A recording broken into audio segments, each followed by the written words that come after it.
Empresas do agro têm pedido mais recuperações judiciais no último ano. O levantamento da Serasa Experian mostra que os pedidos de RJ subiram 44% e não param de crescer.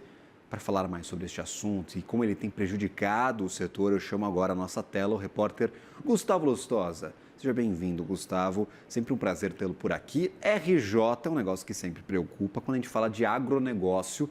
É praticamente uma novidade e parece que os produtores estão pedindo cada vez mais essas recuperações. Bem-vindo. Bom dia, Gabriel. Bom dia quem nos assiste na CNN Money. Pois é, esse instrumento aí jurídico tem ganhado cada vez mais o campo.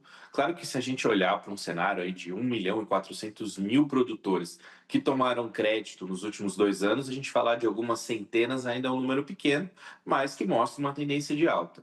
Os dados aí da Serasa de janeiro até março mostraram aí que foram 389 pedidos de recuperação judicial no setor, isso considerando produtores que atuam como pessoa física, produtores, pessoa jurídica e também empresas do agro. A gente veio de um 2024 recorde para esse tipo de pedido, foram ali mais ou menos 1.200 pedidos, e esse primeiro trimestre aí mostra uma alta frente ao ano passado, né? Como você falou, 44% de alta em um ano, se a gente comparar o primeiro trimestre agora, o primeiro trimestre do ano passado, e se a gente olhar na linha do tempo, uma alta de mais de 20% frente ao último trimestre do ano passado. Na opinião do Serasa, existe ali uma tempestade perfeita que causa esse tipo de cenário aí de alta de recuperações judiciais no agro. A gente tem ali um período desafiador de oscilação de preços nas commodities, uma oferta de crédito um pouco mais escassa, muito por conta dos juros mais altos, e um cenário de custos altos aí para os produtores que acabam tendo uma dificuldade para rolar a dívida, renegociar suas dívidas e muitas vezes acabam optando aí por entrar em recuperação judicial. O Serasa acredita que esses são fatores aí que diminuem a margem de manobra aí do produtor, que muitas vezes acaba, mesmo sem precisar, entrando em recuperação judicial. Para a gente entrar um pouco no detalhe desses números, vale dizer que a maior parte desses pedidos, desses 389 pedidos, são aí de produtores de pessoa física.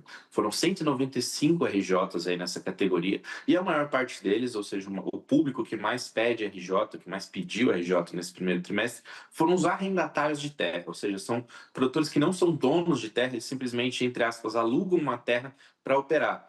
E essa dinâmica aí de alugar uma terra, ela traz, além dos custos extras que ele vai ter, além dos custos tradicionais que ele tem, com insumos, com manuseio, mão de obra, ele ainda tem o custo do arrendamento, né? Ele tem o custo do aluguel, ele tem que repassar uma certa quantidade de sacas para o verdadeiro dono da terra, tem esse custo extra, então por isso eles ficam com margens ainda menores do que produtores que são donos de terra, e por isso eles são o perfil aí que mais é visto aí nessa categoria de RJ. Se a gente olhar por região, o Mato Grosso concentrou a maior parte dessas RJs de pessoas físicas, 50 pedidos, seguido aí de Goiás e Minas Gerais no top 3. Se a gente for para o universo das pessoas jurídicas, houve também crescimento, todas as três categorias, né, jurídica, pessoa física e empresas tiveram um aumento, mas, olhando para as pessoas jurídicas especificamente, a gente pode destacar aí sojicultores e produtores de criação de bovinos, que concentraram o maior número de pedidos de recuperação judicial de janeiro até março. E se a gente olhar para as empresas do agro, né, a gente tem um perfil ali que envolve agroindústrias de transformação, comércio atacadista de produtos agropecuários primários e comércio atacadista de produtos processados.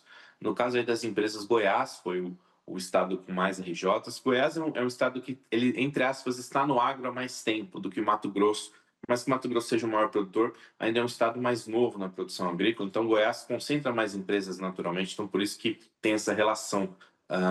E assim, a gente está falando de recuperação judicial, mas vale dizer que a inadimplência do produtor rural também tem aumentado.